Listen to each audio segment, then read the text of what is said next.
Buenas tardes, señores. Esto es Baos Radio, el programa de Micaela Tolentino y Rubén Lamarche para todos ustedes. Se transmite por Quisqueya FM, la 96.1 en su dial, la 98.5 para la región del Cibao. Estamos también en internet, en cualquier reducto que ustedes puedan imaginar, desde Spotify, pasando por YouTube hasta Facebook e Instagram. Buenas tardes a todos. Hoy es viernes. Y estamos aquí con Jochi Herrera. Jochi Herrera es un ensayista muy prestigioso de Santo Domingo, de República Dominicana y, ¿por qué no?, para el mundo, porque Jochi Herrera escribe pensando en la audiencia internacional. El único problema de Jochi Herrera es que él es amigo de Rafaelito Mirabal.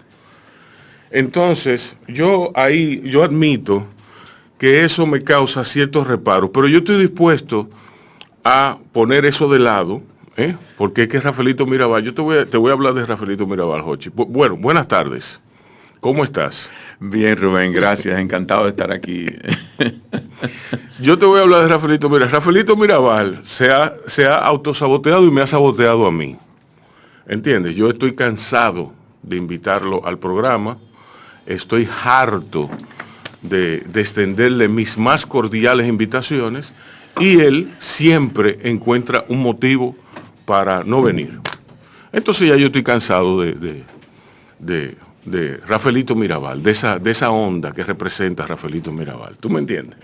Bueno, yo no quiero que tú te pases el programa hablando de otro. Yo creo que tú hables de mí. Yo soy protagonista, pero... Mentira, pero... Muy apropiado eso. Muy escritor. Le voy a mandar a él estos comentarios, porque ya si es verdad que no funciona, tú tienes... Yo le dije desgraciado a él en el programa de Fernando Rodríguez de Monteser, y Fernando se quedó de una pieza, ¿entiendes? Y ahora aprovecho para justificar esa emisión de mi parte. Miguel, dime. Hola, saludos. Miguel de Mena, señores, aquí haciendo acto de presencia. ¿Cómo estás? Muy bien, mejorando ahora, viéndolo a ustedes dos. ¿Y Cielo Naranja? Está muy bien, con la pila. Ok, con la pila puesta. Ok, señores, bien, nos espera un programa muy interesante. Jochi Herrera acaba de poner a circular un libro. ¿Qué libro qué libro es, qué número dentro de tus libros es? Este es, tú sabes que yo tengo la mala costumbre de publicar cuando siento que quiero publicar. Yo no tengo una agenda de que tiene que ser tal número por año. Así debe ser. Es cuando me sale. Este creo que es mi sexto o séptimo ensayo en 15 años, en 14 años. Bueno, pero está bien. Sí. Uno cada 2 años. Sí, está más que bien. Pentimentos, textos sobre arte, de hecho, apuntes, son apuntes sobre arte y literatura, pentimentos. Y tú me preguntarás después qué yo busco detrás de ese título tan provocador. Ok, después de la pausa en Baos Radio. Señores, esta era una conversación fuera de récord en Baos Radio. Estamos en Baos Radio con Jochi Herrera y Miguel de Mena, quien es el publisher. Oye, qué título, ¿eh? ¿Te gusta? Te voy a tener que editarte otra vez. El publisher de su libro. Sí, eso es lo que yo estoy buscando. Jochi, háblame de este libro. Bueno, Rubén, para empezar, no porque Miguel de Mena esté presente, debo reconocer y decir lo que he repetido muchas veces, el respeto que le tengo al trabajo editorial de Miguel de Mena. Los 30 años de rescate de autores y de lanzarse y arriesgarse a publicar gente como nosotros, no porque seamos mejores ni peores que nadie, sino porque este tipo de literatura y estos autores que Miguelín publica no son necesariamente los autores del famoso mainstream. Entonces yo creo que la función que Miguel de Mena ha cumplido en los últimos 30 años de la literatura dominicana hay que repetidamente anunciarla, respetarla y quererla. Pentimentos, como decía, son apuntes sobre arte y literatura. Es una manera de atraer al lector el título, ¿no? Yo pensé en el concepto de arrepentimientos, los pentimenti de la pintura italiana de aquella época, donde el pintor, luego de completar la obra, regresaba al lienzo, cambiaba, corregía, modificaba. Y ahí viene la palabra arrepentimiento, pentimento. y la utilicé en una suerte de comentario, digamos, no arrogante de mi parte, en el sentido que yo no me considero crítico de arte, ni crítico de literatura, ni me interesa, pero esos ensayos, esos textos, esos artículos, tienen una visión crítica sobre los temas que yo escojo, sea un autor, sea un poemario, sea un ensayo, sea un pintor. Entonces, como son reconstrucciones vistas por mis ojos y mi pluma de esos textos y de esos lienzos, yo estoy creando pentimentos de ellos. Y esa es básicamente la razón detrás. Ocurre algo que yo cuando un escritor, sobre todo un ensayista, se enfrenta con la página vacía, el escritor se desnuda de toda pose que pueda haber tenido. Así tú dices que tú no eres un crítico y tú tienes todas las de la ley para decir que tú eres crítico.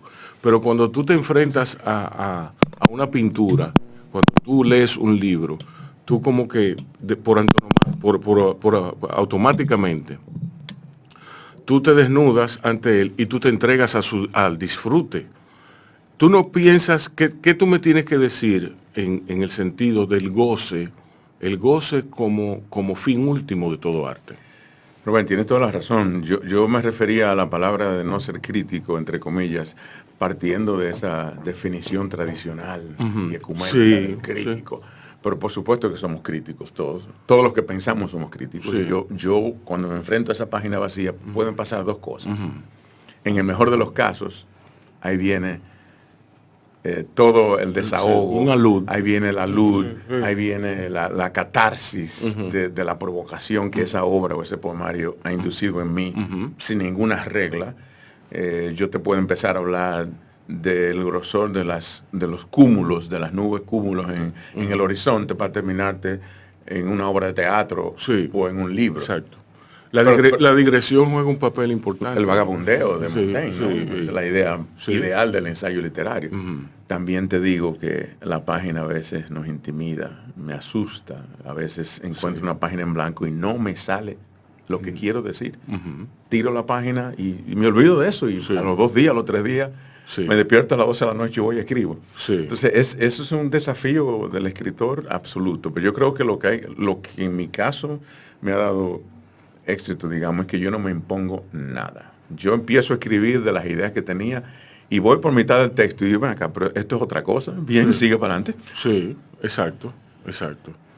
¿Qué aventura te supuso a ti, Miguel, editar este libro?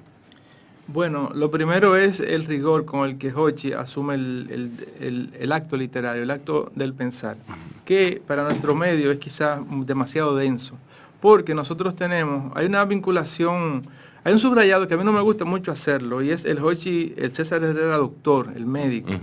Entonces hay una línea en la literatura justamente de doctores, de médicos que escriben, ¿no?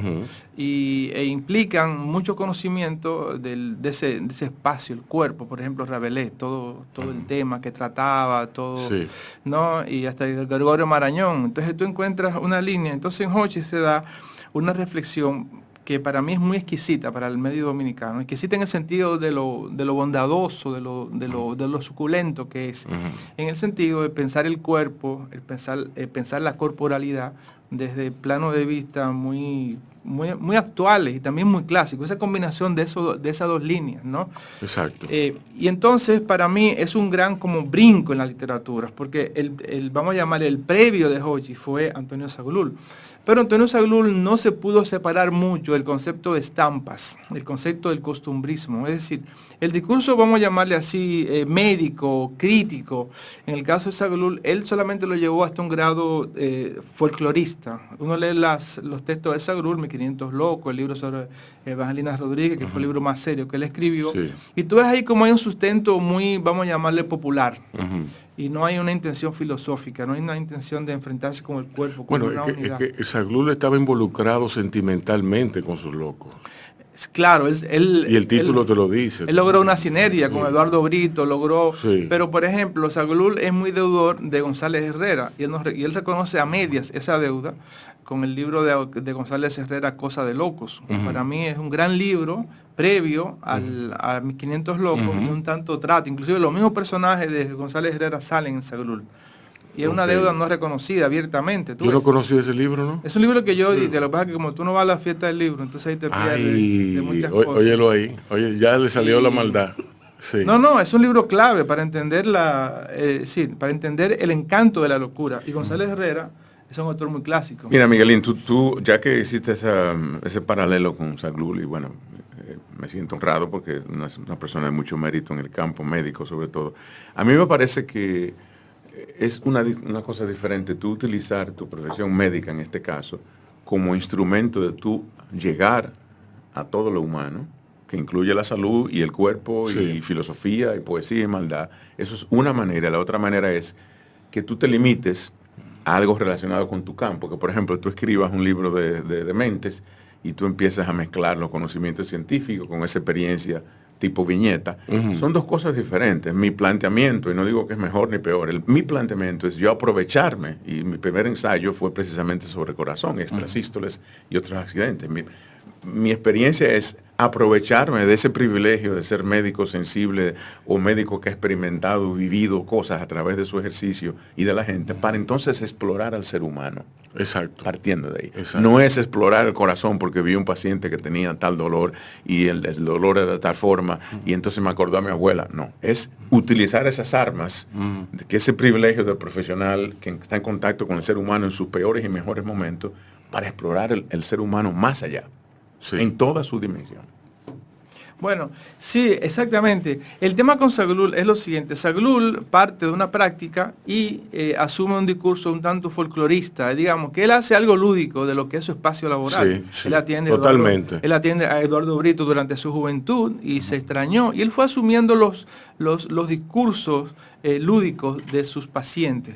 Y él entonces logró un trabajo que es muy loable porque él en cierta medida pone o recupera el concepto de la locura en la literatura, que ya estaba gracias a González Herrera, ¿no? Exacto. En Trementina, Cleren y Bongo, en Cosas de Locos. Entonces, lo más interesante, la gran diferencia entre González Herrera y Zaglul es que González Herrera asume su locura. Él en un momento, eso está en su biografía, él en un momento se emborrachó y comenzó a decir abajo Trujillo en los años 40.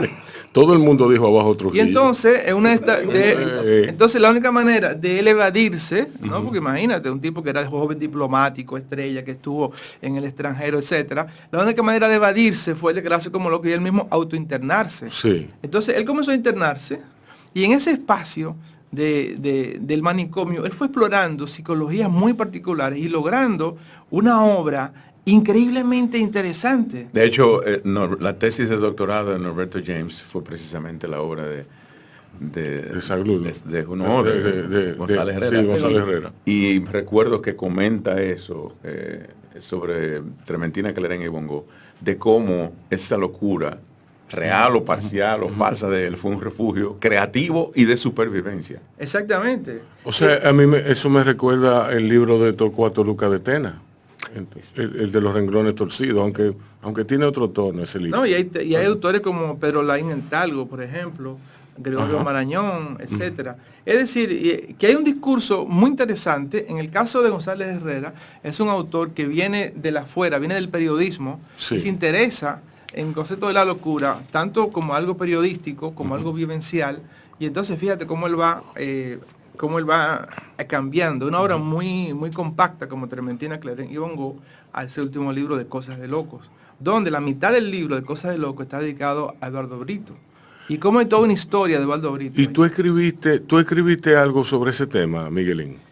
No, yo edité el libro, sí, o lo reedité. Óyeme, pero el tema locura entonces está muy presente en la literatura dominicana. Claro, es un tema muy actual, un tema que está... Nosotros tuvimos la oportunidad de colaborar con Isfodosu en el relanzamiento de Trementina, Cleren y Bongo hace un par de años y prologamos esa obra. Y sí, tú tienes razón, es un tema que ha preocupado y sobre todo es un tema que sacude a la gente porque, seamos reales, todavía el estigma de la enfermedad mental en nuestro país prevalece.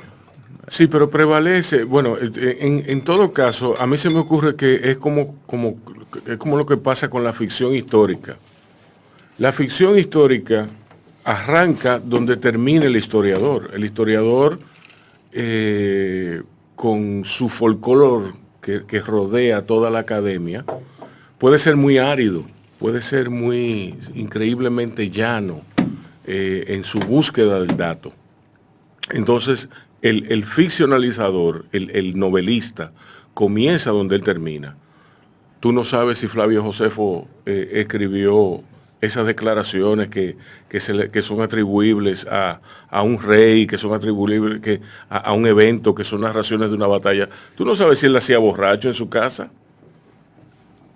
Nuestro querido Pessoa. Sí, exacto. ¿Tenía trastorno de personalidad? Sí. ¿O era un ser increíblemente genial, sí, con 14 heterónimos? Sí, exacto. Entonces, la ficción histórica, yo me acuerdo que yo escribí hace mucho un artículo para Ventana, el Listín Diario, en la cual yo ponderaba esa realidad. Y hubo un escritor que lo leyó y él se movió, se motivó a traerme sus libros, unos libros malísimos, dicho sea de paso. No voy a mencionar el nombre porque... Por favor. Porque sí. Entonces, se me ocurre que ahí en la novela es donde podemos buscar ese resquicio de creatividad, de elaborar más, de ir más allá, que la historia no tiene. Entonces, yo estoy a favor de la novela tratando temas históricos. Estoy a favor de la novela buscando, hurgando en esas esquinas donde nadie ha visto antes. Pero en categoría ficción o en categoría no ficción. La novela. No, es ficción. Que vayan atrás ficción histórica. Ok, eso era lo que quería aclarar. Exacto, ficción histórica. Por ejemplo, aquí no hay, que yo sepa, una gran novela sobre la restauración. Una novela que diga, hay poemas. Yo estaba leyendo un poema de Joaquín Balaguer sobre el fusilamiento de Gregorio Luperón. No, de Luperón, no, de otra gente, pero no lo fusilaron, no. Perdón, sí, no fue Luperón, fue... De Objío, Manuel Rodríguez Objío. Que fue el perro, que él narra como el perro siguió, siguió al tipo cuando lo iban a fusilar. Luego que lo fusilaron, Pedro Santana vino, le dio 2 patadas y el perro se retiró y luego el perro vino y bueno, pero bueno, o sea, hay una labor de documentación de la misma forma en que en América, por ejemplo, de Allen Ginsberg, hay una labor, hay una responsabilidad que él asume con mucha seriedad, que es la de documentar el momento. Y eso él no lo hace conscientemente. Cuando él se pone a escribir el poema, él no tiene una mentalidad de ensayista, él tiene una mentalidad de poeta, que quiere hacer una crónica del momento.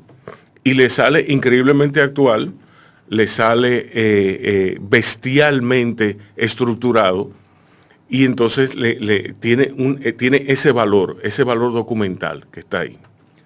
Sí, nos salimos del tema del libro, pero tú tienes razón y yo invitaría a los que les gusta ese tipo de libro o de género, novela, historia novelada o la combinación de eso, que lean los textos de Padura, Leonardo Padura. Sí. Me parece que Padura ha llevado ese tema de la historia en la novela historiada a un nivel diferente. En particular, Herejes, no es la de las más recientes, Herejes en particular, toda esa narración de la influencia judía y la migración judía hacia el Caribe, es un libro genial. Qué bien, eso yo no conocía esa novela. De Padura yo conozco un par de novelas que son bastante buenas. Señores, vamos a hacer una pausita y luego vamos a venir aquí con Jochi Herrera y Miguel de Mena a sumergirnos en este libro, que hay unos textos muy interesantes, sobre todo uno de Iris Pérez Romero, que está ahí descansando, esperando ser leído. Jochi, Háblame de El Ser, Cofre del Alma en la obra de Iris Pérez Romero. Bueno, yo, desconocedor de la gran obra pictórica dominicana contemporánea, en el sentido ya formal y crítico como hablábamos, lo que he identificado son 4, 5, 6 artistas que a mí me fascinan, y uno de ellos es Iris. A Iris la conocí a través de Tonio Caña, un amigo común, un admirador de la obra de Oviedo y de la pintura dominicana en general. Gracias. Y desde el primer momento que yo conocí a Iris Pérez Romero en persona y su obra, fue un lenguaje natural de cómo ella explora ese concepto del ser, el ser con S mayúscula, ¿verdad?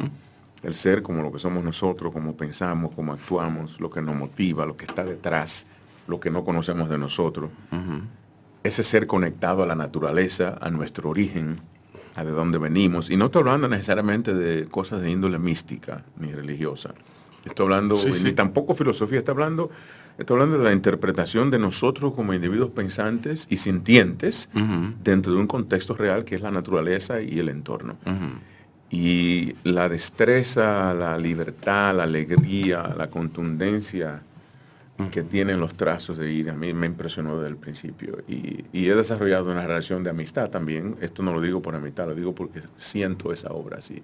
Ella tiene una conexión con la poesía increíble. De hecho, una de sus exposiciones en el Museo de Arte Moderno fue totalmente relacionada al texto poético, donde ella mezclaba textos poéticos de autores nacionales con su interpretación o reinterpretación en el contexto de la obra. O sea que hay mucho de donde sacar. Iris Pérez Romero es sin duda alguna una de las artistas más vigorosas, con más cuerpo. Sus cuadros tienen una coherencia bestial y tienen la coherencia.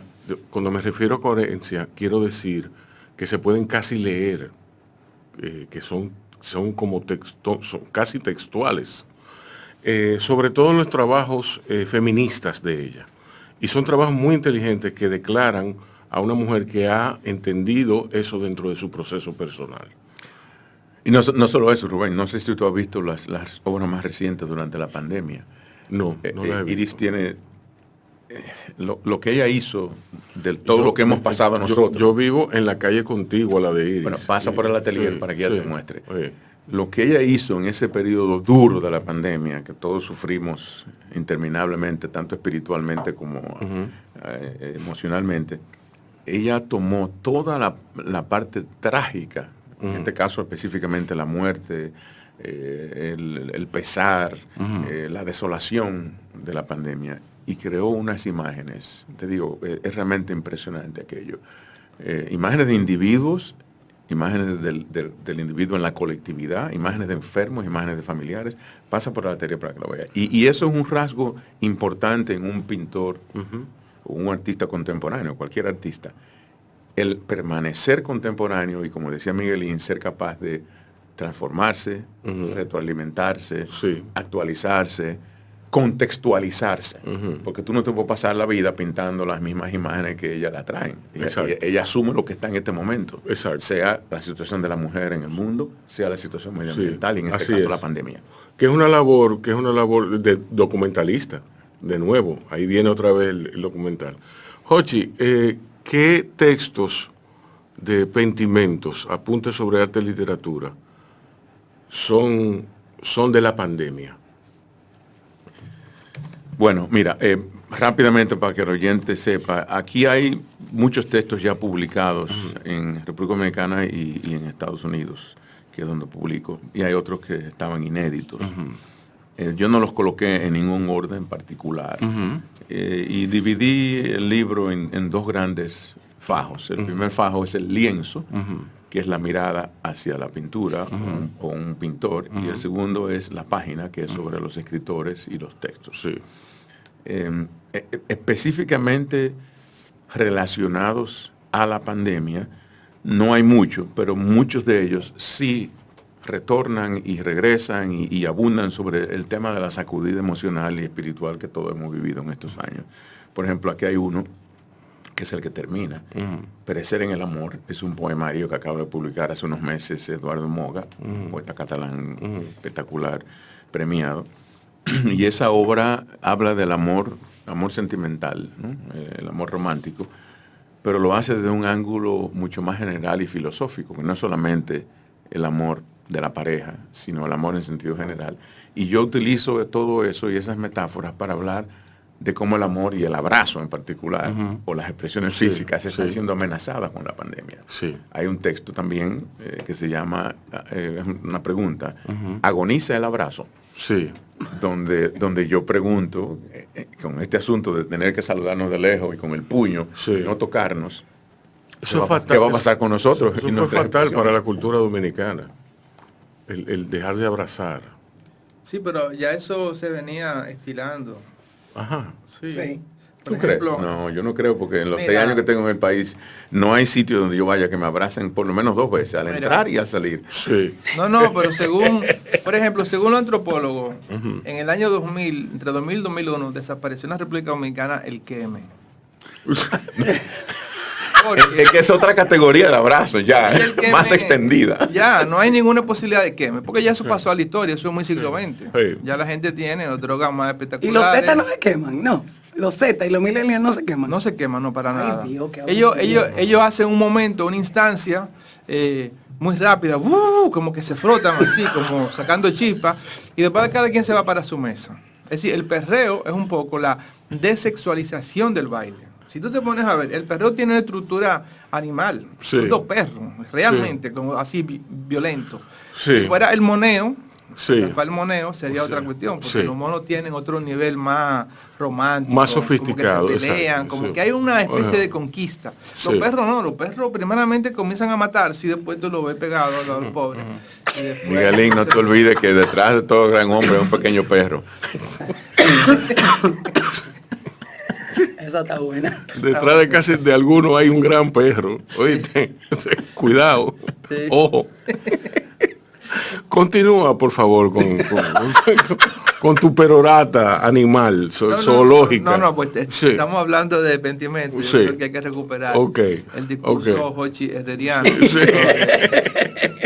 sobre- Yo quería que tú me vas a preguntar que cuál es el texto que más me gusta. ¿Cuál es el texto que más te gusta? Porque esa pregunta cliché a veces como que uno no quisiera que se la hicieran. No, pero claro. como yo lo Pero que... evidentemente- Por ejemplo, ¿dónde tú Evidentemente- escribes? Por ejemplo, esa pregunta así estúpida. ¿Cuál que- fue el libro que más te gustó? El libro que más te gustó, qué sé yo. De verdad. Tú esperabas eso. Esa ni siquiera... yo sé que tú no me la vas a preguntar, pero si me la preguntarías yo no te la respondería. Ok. No, regreso al punto de que cuál es que más te gustó, porque para decirte algo, y es que para mí este es un disfrute. Yo sé que los escritores dicen muchas cosas. Sí. Sí, que yo vivo a través de la literatura, no sé qué. Sí. A mí no me importa lo que diga cada quien. Yo Sí. disfruto. Exacto. Yo, el individuo egoísta, Sí. escritor, yo disfruto sentarme a escribir Sí. bobadas, ideas y tirarlas aquí. Y obviamente no te voy a negar que disfruto que un lector me diga, oye, me encantó tal cosa, yo entendí esto, o me transformó de tal manera, o me provocó tal cosa. Pero aquí hay varios textos que realmente me... En la pintura y los lienzos, Miguelín le gusta mucho el Bosco. El triunfo de la muerte. Este es un texto muy, digamos, contemporáneo, en el sentido de que la muerte sigue esparcida por doquier, citando aquella frase de Silvio Rodríguez. Sí. Y el triunfo de la muerte tiene que ver con la muerte de Lampedusa, la muerte de los daños colaterales de Alepo, la muerte de los dominicanos que cruzan a Puerto Rico, la muerte con la pandemia. Y es, no te voy a decir que es inspirado pero me provocó ese lienzo, ese óleo famoso que está en el Prado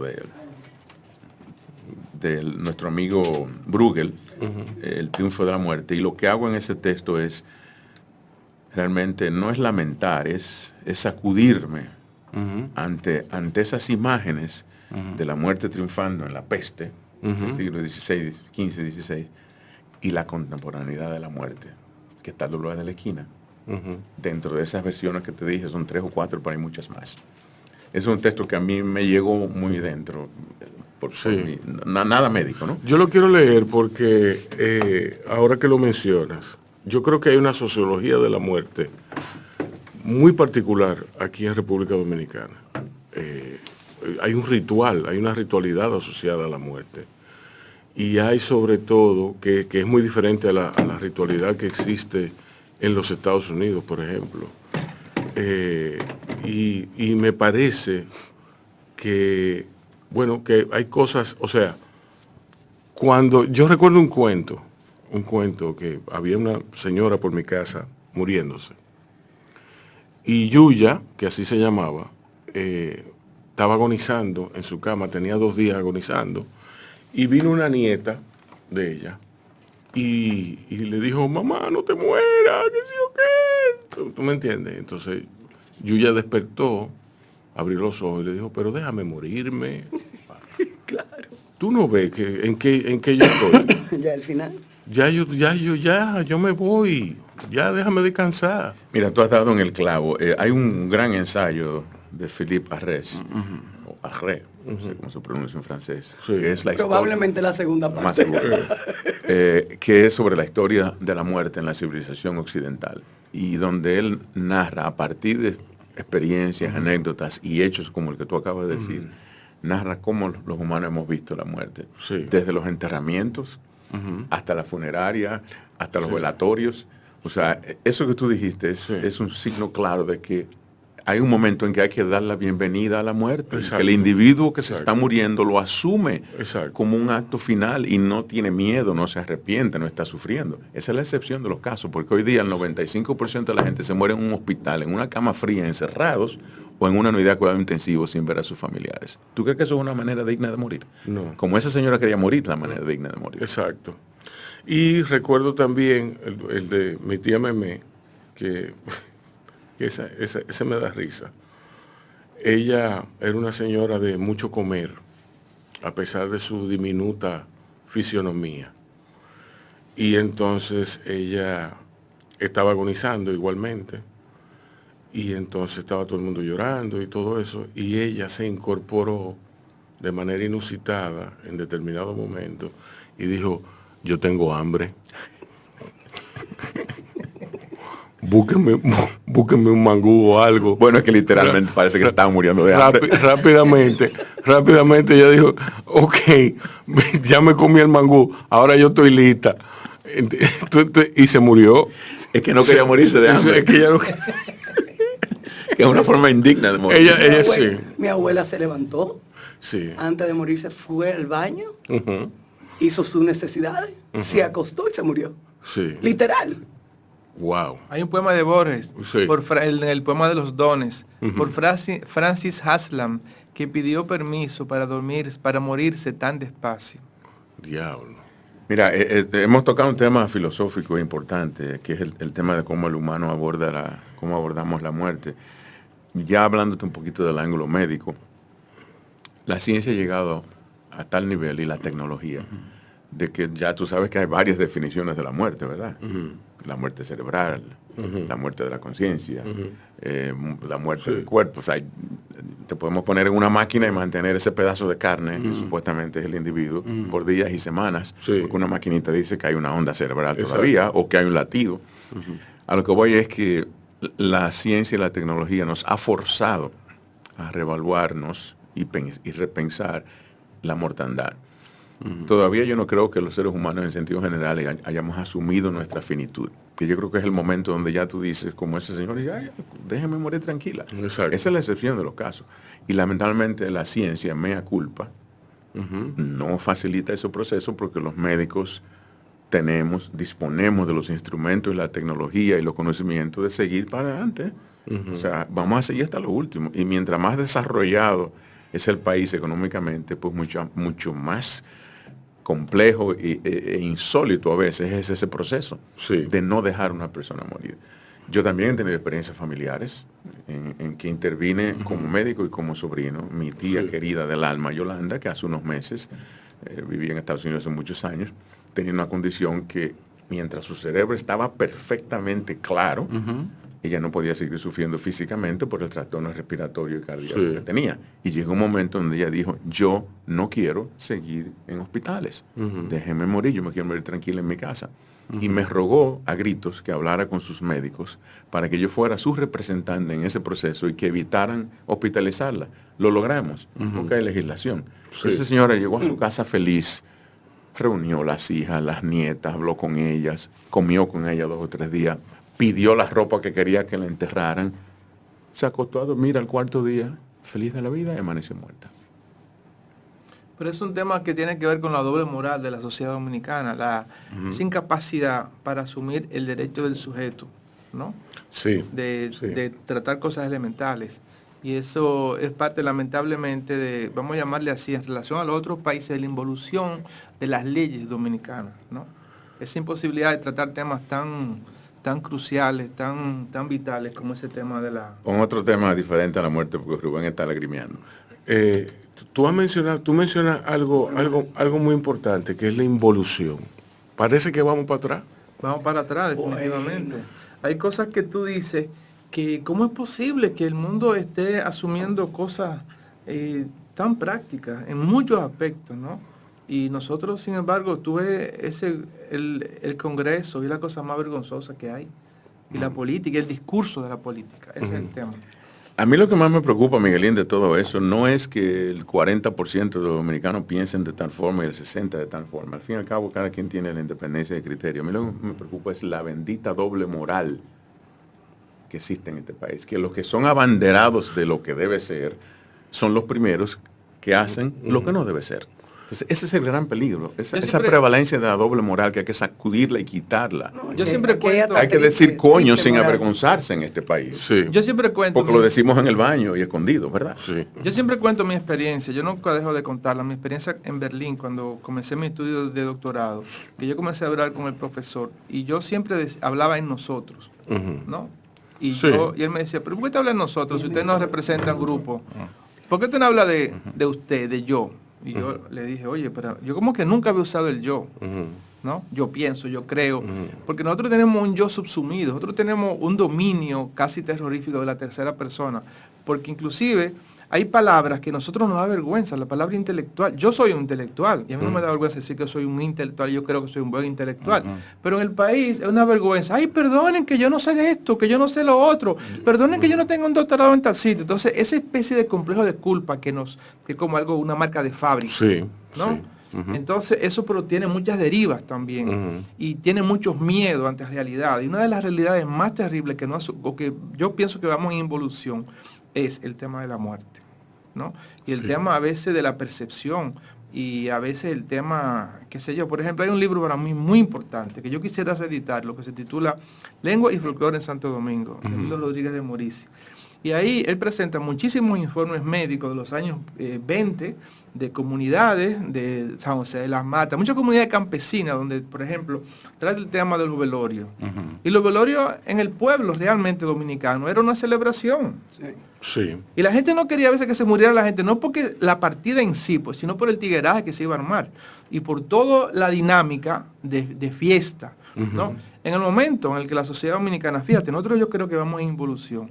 En el momento en el que el hecho de la muerte se presenta como un acto social, ya en ese momento tú ves cómo nosotros tenemos una especie de pérdida de ese aspecto afectivo. Ya los muertos son seres que tú depositas en una habitación en Blandino, básicamente. Fíjate, son un país tan atrasado que solamente tenemos una funeraria, una librería. Tú sabes que el resto del mundo no es ajeno a eso, no es solamente la República Dominicana. O sea, nosotros hemos, en la transición de sociedad agrícola a lo que somos hoy, qué sé yo, si somos turísticos, industriales, no sé. En esa transición hemos adquirido y asumido muchos modelos foráneos. O sea, en Estados Unidos en particular, es exactamente lo que usted está diciendo. Es un horario para la funeraria. Eso de tal hora los familiares, tal hora los visitantes. Y se acabó tal hora, todo el mundo con su traje a un restaurante a comer. Sí. O sea, todo eso desapareció ya. Y en Europa es peor todavía. Hay una escena de la película Filadelfia, que es el mortuorio, que para mí es una de las canciones más tristes de Neil Young. ¿Te recuerdas, no? Sí. Bueno, y entonces yo una vez me puse a ver, porque a mí me gusta como yo mismo crear mi antología. Yo creé una especie de corto, a mí me gusta a veces de que meterme en editor. Yo como saqué muchos pedazos de película de momentos de mortuorio, ¿no? Diferentes, y ver cómo en el cine los mortuorios se iban celebrando años 80, años 90, ahora, ¿no? Y entonces tú vas viendo cómo el sentido de la muerte se va produciendo. Y el caso es que nosotros, si yo comparo, ¿no? La cuestión así, por ejemplo, hay toda una antropología del morirse ahora. El morirse sin afecto, si tú quieres.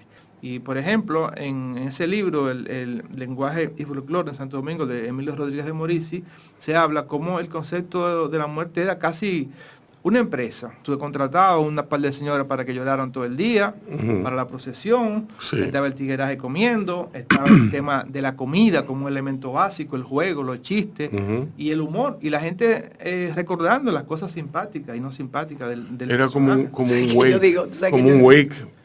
Yo le digo a mis hijas El eso. wake en la tradición. vela. Sí. Una vela. Sí. Si ella me quiere matar, yo le digo, señora, cuando yo me muera, yo quiero que me traigan a la casa. ¿Sabes, Mariana? Pero tú estás loca. Claro, yo quiero que me traigan a la casa, me pongan en la sala, busquen un par de mozos, pastelitos, inviten a todo el mundo y a fiesta. Y ella me mira como yo soy loca. Lo voy a poner en el testamento, se van a joder porque va a pasar. Un paréntesis, ustedes saben que en los años, a final del siglo XX, uno de los lugares básicos era la casa de Gustavo Bri. Sí. Entonces, habían cosas que pasaban en la casa de Gustavito muy simpáticas. Voy a contar dos. Sí. Al lado estaba Vida Silvestre. Sí. Entonces, de un momento a otro, Crisori Silvestre tuvo que irse a administrar el negocio del papá, Sí. que fue funeraria en la Altagracia. Sí. Entonces, de repente se dijo, Crisori pasó de comida vegetariana a bregar con la funeraria, digamos, un transfer muy grande. Pero en la funeraria Altagracia toda la vida estaban las letras de funeraria Altagracia con unos huesos. Y Gustavo hizo un chiste con el tema, inmediatamente lo borró, y ahí se perdió un ícono de la ciudad, que era algo muy así como contrastante, ¿no? Yo no sabía eso. Sí, funeraria Altagracia, las letras que estaban en la Era un avenida. hueso. Entonces, era unos huesos. Y eso, por ejemplo, cuando yo vi que desapareció, y yo me recuerdo los muertos que yo velé en la funeraria de Altagracia. Una ¿no? transición de lo Tú te vegetal a lo quedabas. cárnico. Mira, en la funeraria de Altagracia tú ibas y tú, hasta las 11, tú estabas muy contento y a las 11 ya tú te ibas a la barra Dumbo. Sí. Había un kit de unos sándwiches, te lo llevaba para allá. Tú dormías, yo dormía en los bancos, velando un par de gente ahí. Sí. Pero ya los muertos es una cosa como Ya, que eso a ya- nadie le importa. hay los horario muertos. hoy en día. Hay horario, hay rituales, hay bucones. Es decir, ya se ha creado todo un microclima. Y además, el terrorismo de que tú solamente dependes de una funeraria Sí. en Santo Domingo. Sí. Fíjate. No, hay No, pero yo voy a funerarias. hablar con María Fernanda. Tú Hay verás que a mí me funeraria- van a velar en mi casa. Hay funerarias barriales. Bueno. Había una que tenía un especial de Navidad. De verdad. Oh, Cristo. Tú no viste un anuncio, no había un anuncio de que Sí, de funeraria dos muertos- fulano de dos de muertos por tal. uno. Sí, 2 muertos por uno. Entonces habían unos modelos que salían de los ataúdes que hola. Y decía, ok, tú me entiendes, era muy Pero qué animoso. publicidad más chula. ¿Y quién hizo eso? No Un sé, genio. no sé. Ay, pero un genio. Yo desearía haberla hecho yo. Sí. Ok. Sí, sí. Señores, vamos a una pausa, vamos a ver música y venimos con Jochi Herrera y Miguel de Mena a discutir, a seguir discutiendo sobre pentimentos. Sí, pero tres cucharaditas, tráeme más calma. Pero mire, estoy seguro que si tú te vas a los pueblos, todavía queda mucho de aquello.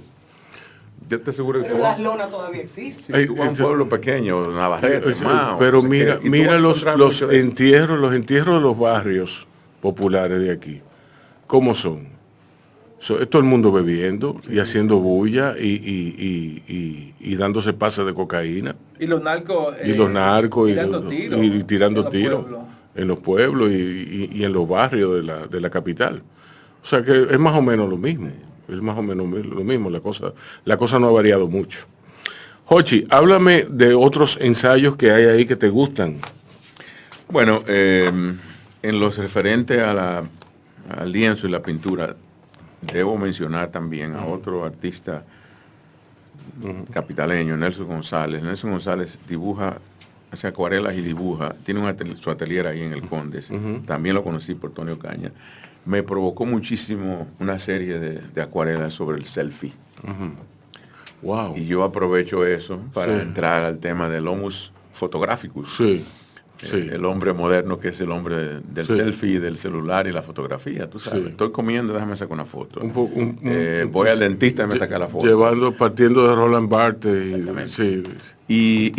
Hablo mucho de ese concepto del selfie como una manera individualista de nosotros predominar sobre lo colectivo. Es un ¿Tú texto que me gusta. piensas como Roland Barthes que la fotografía saca más del teatro Yo pienso más como que de la pintura. Como Susan Sontag, que es un arte entre los dos. Sí, sí. A mí me gusta más el abordaje de Susan Sontag. O sea, es más moderno. Exacto, porque es más moderno, porque te permite explorar. O sea, Sí. parte lo vio desde un ángulo muy tradicional de la fotografía estática como documento. Pero la fotografía es más que eso. Muchísimo más. Sí. Bueno, hay otros textos, en el caso de literatura y de la página, yo hablo aquí de una figura que fue muy importante para mí en mi formación como individuo joven, que fue Cortázar. Yo creo que todos somos cortázarianos hasta cierto punto, pero a mí se me antojó poner 2 o 3 ensayos que había escrito de las obras de Cortázar. Cortázar está sobrevalorado. Bueno, eso podemos entrar a ese tema, pero yo lo digo más desde el ángulo personal, como mi origen de adolescente y todo eso. No cayó él, ¿no? No ha caído todavía. No. Hablo aquí de No digo tú, que no caíste con la provocación. No, es que yo no vuelvo a amar por Ya conocemos tu gallo. René Rodríguez Soriano está comentado aquí a propósito de la reedición que Miguel de Mena hizo de su Tiempo y Memoria en muestra gratis, ¿no? El libro Muestra Gratis. Comento sobre los textos poéticos de mi amigo ya ido Luis Eduardo Aute, cantautor español y pintor. Se habla aquí también de 2 autores importantes de nuestro país, de la diáspora, que son Rita Indiana y Rey Andújar, que son visiones muy frescas de la dominicanidad allende el borde de la isla, con la cual me identifico plenamente. Y bueno, hay muchas otras cosas más. Vamos a decirle a la gente que lo compre en Silo Naranja y Amazon, para que yo no le cuente el libro entero. Hay una foto que a mí me encanta de Hochi. Creo que una de las fotos más bonitas, aparte de una foto en la que tú y yo estamos juntos, es una foto tuya de Aute y con Antonio Caña en algún bar cerca del Museo de Ramón, creo, en Madrid, ¿no? Y a mí me gustó mucho esa foto, primeramente porque para mí ha sido muy importante. Hay autores que son que tienen un principio arqueológico. Tú tienes que ir decantando sus capas, ¿no? Sus capas. Entonces tú ves como que ese autor, sin tú darte cuenta, te ha acompañado desde tu infancia. Porque de Aleluya, ¿no? Con Maciel, es decir, de los años 70, Aute está acompañando a uno en muchísimos planos, ¿no? Y además con un nivel de tranquilidad, porque en una época uno pensaba que el mundo era cerrado, y después uno pensaba que era esto, que era lo otro. Y hasta que llegó Aute, y yo creo que Aute es como tú descubrir la punta de un iceberg, tú ves que es una base amplísima. Entonces, en cierta medida, eso me ha pasado a mí con la obra de Hochi, porque yo creo que Hochi es de los autores que comenzó de una manera muy orgánica, muy pensando a largo plazo, en esos estudios de sístole, sístole y diástole, ¿no? Que era un libro para mí como un lujo para este país, porque hasta entonces, en términos de edición, un libro bellísimo, y después el concepto del corazón, ¿no? Y además todas las metáforas alrededor del corazón, etcétera. Y yo creo que cuando yo vi ese libro en ese momento, yo en realidad dije, wow, pero esto es como un asunto casi como un regalo muy grande para el país. Porque nosotros lamentablemente no hemos tenido esa capacidad de desarrollar, el desarrollo. Desarrollo quiere decir, tú tienes un escritor como Zaglul, tú tienes un escritor como González Herrera, hace 50 años, pero después de 50 años hay 2 o 3 médicos que han hecho cosas buenas, como Santiago Castro Ventura, que ha hecho toda una serie de libros muy interesantes sobre temas médicos, etcétera. Pero esa relación entre el cuerpo y la literatura ha caído de muchísimo, ¿no?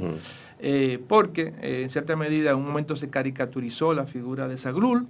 Los post-Zaglules han sido demasiado patéticos, ya conocemos el caso del último Zaglul ridículo que tenemos, no lo voy a mencionar el nombre, que todos ustedes lo conocen.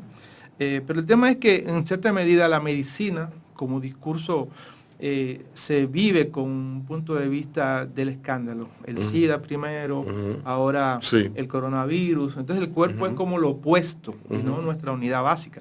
Y yo creo que Hochi es muy importante en el sentido, situar el cuerpo desde un punto de vista, primeramente más científico, el punto de vista de su ordenamiento. Segundo, dentro de la historia de la cultura, que nosotros no tenemos eso. Y desde ese punto de vista me da la sensación de cuando yo leo los libros de Hochi, yo estoy frente a una obra muy, es decir, que es comparada para mí con la Escuela de los Anales en Francia, que se preocupó justamente, Philippe Arié y ese grupo, de situar justamente el cuerpo desde la Edad Media hasta ahora, ¿no? Sí. Y los diferentes discursos, inclusive ese discurso de Susan Sontag sobre el dolor, que para mí es un texto muy importante. Sí. La enfermedad como metáfora. La enfermedad como metáfora, sí. Y entonces... Ella aborda el cáncer y el SIDA como...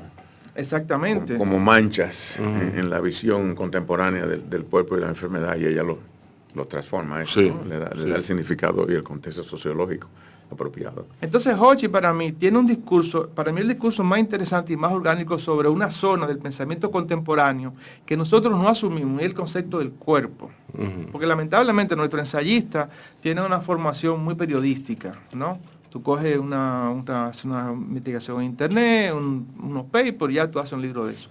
Pero Hochi me parece que en términos de ensayística, en términos estilísticos, en términos conceptual, ha ido como creando unos bloques que fueron los primeros libros, Sístole, etcétera, y se ha ido decantando por algo mucho más cotidiano. Y este libro me parece que es como un libro más fluido, desde ese punto de vista, el encuentro con la literatura, trata temas locales, trata a José Mármol, trata a Iris, trata a otros autores, trata también la pintura, trata muchos planos donde al final estamos nosotros porque nuestro cuerpo existe, ¿no? Y yo creo que es el encanto de este libro, que trata de una manera muy suave, muy pausada. La prosa de Hochi a mí me encanta porque es como andar con él así, entre el Bonao y Santo Domingo. Entre Santiago y Bonao ya es más complicado porque Hochi está muy pendiente de muchas cosas que están pasando con los pacientes. Y tú sabes que si tú llegas a Bonao no es lo mismo que si llegas a Puerto Plata. Exactamente. Entonces ya hay un principio más de tranquilidad, estoy llegando, falta media hora. Sí. Entonces ese momento me parece, y Hochi tiene una virtud para mí, es que sabe expresar ideas de una manera muy simple y muy sintética. Y yo creo que estamos ante un gran prosista, pero también ante un autor que logra concentrarse y decirnos cosas esenciales. A veces hay personas que tú desechas los primeros 5 minutos de conversación porque te vienen con lugares genéricos. Y yo creo que este no es el caso de Hochi. El problema de los médicos dominicanos es que no saben dialogar, no saben cultivar el concepto del diálogo. Y esa es la diferencia, yo creo. Yo creo que la gran ventaja, el gran capital humano que ha logrado Hochi fuera del país, el hecho de él haber desarrollado toda una cultura de la conversación. Y eso lo ha logrado en Chicago y lo ha logrado en otros espacios donde se da culturalmente esa posibilidad. En la sociedad dominicana, el diálogo ya no es, si nosotros deberíamos hacer como unos campos de entrenamiento de los Dodgers para conversar. Deberíamos como tener la posibilidad de hacer como un retiro, para que la gente sepa cómo conversar. Primeramente, oír al otro. Segundo, estructurar un pensamiento que sea inteligente. ¿Por qué? Porque nosotros cada vez estamos más mediados por el pensamiento basura. Quiere decir, ¿cuál es el pensamiento basura? Cuando una gente te habla a ti de granito de arena, ya, tú tienes que desechar ese tipo de diálogo. Hay que aportar su granito de arena, hay que poner la bandera en alto. Hay que intercambiar ideas, porque del intercambio surgen las nuevas ideas. Entonces, Y sacudir. Es decir, hay muchas frases disparates, frases basura, con las que uno se maneja. Entonces, ese discurso intelectual... Humildemente. Es decir, nosotros vivimos permanentemente ocultando el yo. Sí. Tenemos una visión muy bíblica de lo que es el sujeto. Sí. Entonces tú siempre tienes que estar apelando a señores, yo no soy inteligente, señores, yo no tengo un doctorado, señores, yo no tengo cuarto. Entonces aquí hay una falsa modestia. Yo creo que en este libro Hochi logra de un pensamiento muy claro, una expresión muy cristalina de diferenciar cosas y concentrarse en un tema. Tú lo dices como si no te hubiera dado trabajo editarlo. No, me dio mucho trabajo porque Hochi me vino con muchísimos artículos que yo le dije, Hochi, esto me parece que puede ir en otro libro, vamos a tratar esto. Y Hochi también es una persona que a mí me gusta trabajar con él porque es muy autocrítico. Y además de eso, él sabe dialogar. Hochi es una gente que yo he aprendido a tener un diálogo, para mí muy fructífero, porque primeramente hay ideas, segundo, hay un concepto muy claro de lo que tú crees y también de lo que tú puedes aprender. Porque conversar no es ponerse con un pulso a ver quién tiene la razón. No. Tú sabes, y nosotros buscamos un acuerdo con temas, y yo creo que lo importante es el diálogo, como una especie de entrenamiento, y es lo que nos falta en la República Dominicana. Miguelín, tú has hecho dos observaciones importantes que, bueno, yo como migrado, transmigrado, emigrado, no sé cómo se quiera definirme, 31 años en Chicago y ahora 6 en Dominicana, pues hasta cierto punto eso te da cierta perspectiva particular y peculiar, que me ha ayudado muchísimo. Yo soy muy observador y si tú quieres analizar la sociedad americana moderna, tú puedes coger 2 puntos de partida de la rutina diaria para hacer eso. Uno es la manera como conversamos y otro es la manera como la gente maneja, como conduce. Sí. Esos 2 actos tan simples como suenan te dicen a ti mucho de lo que es la dominicanidad contemporánea. Ese hecho de que tú te da trabajo conversar con alguien, te da trabajo tú pausar y escuchar y hablar, te dice que la insistencia del otro es hablar más alto y hablar sobre lo que tú estás diciendo porque yo tengo que imponer mi única visión de las cosas y yo soy incapaz o rechazo el callarme y escuchar o aprender o aceptar la idea del otro. Entonces tú a eso le añades el ruido, ¿eh? Entonces tú vas subiendo el tono, vas subiendo la voz y vas interrumpiendo y al final eso no es una conversación, eso es un intercambio abortado. Una comunión de soledades, como decía un amigo mío al describir el matrimonio. Y bueno, el otro tema es el manejar, que ya eso no podemos entrar en esos detalles, no pasaremos un día hablando de eso, pero esa agresividad o falta de consideración hacia el otro. Sí, no, aquí Eso es, vamos a arrasar y a llevarnos lo que hay que llevarse por delante, porque todo el mundo está buscándosela. Y si yo te tengo que cortar por aquí, te corto. Y si me llevo fulano por me lo llevo. Y eso es una crisis de nuestra dominicanidad que nosotros cuando éramos más jovencitos no vivíamos así. Ese concepto de yo arrasar porque tengo que sobrevivir a toda costa. Y es eso. No es de que yo tengo que llegar rápido. Todos tenemos que llegar rápido donde vamos. Pero tenemos que considerar los demás, el peligro. ¿No? Lo que pasa es que tenemos ese chip de que siempre hay una gente que nos quiere fastidiar. Siempre una persona que quiere irse no adelante, tener el mundo más grande en la comida. Siempre como uno tiene, como está en desventaja. No, y que le ha dado éxito a mucha gente hacer eso. Llevarse los otros encuentros. Señores, Pentimentos, el libro de Jochi Herrera, editado por Cielo Naranja, es un libro memorable, a todas luces. Bueno, yo he leído párrafos y lo quiero leer. Cómprenlo, son apuntes sobre el arte y la cultura y la literatura. Pentimentos. Está disponible en Amazon, no está disponible en librerías todavía, ni lo va a estar. No, por ahora no. ¿Y si Cielo Naranja no tiene un webpage donde uno puede comprar los libros? Sí, tiene. En Amazon. Y en Amazon. En Amazon se puede adquirir. ¿Ya cuántos libros tiene Cielo Naranja? Bueno, ya tenemos 206 títulos. Wow. Es una cosa envidiable. Sí. Sí. Y eso, bueno, tú no puedes ir al supermercado con eso, con ese dato, ¿verdad?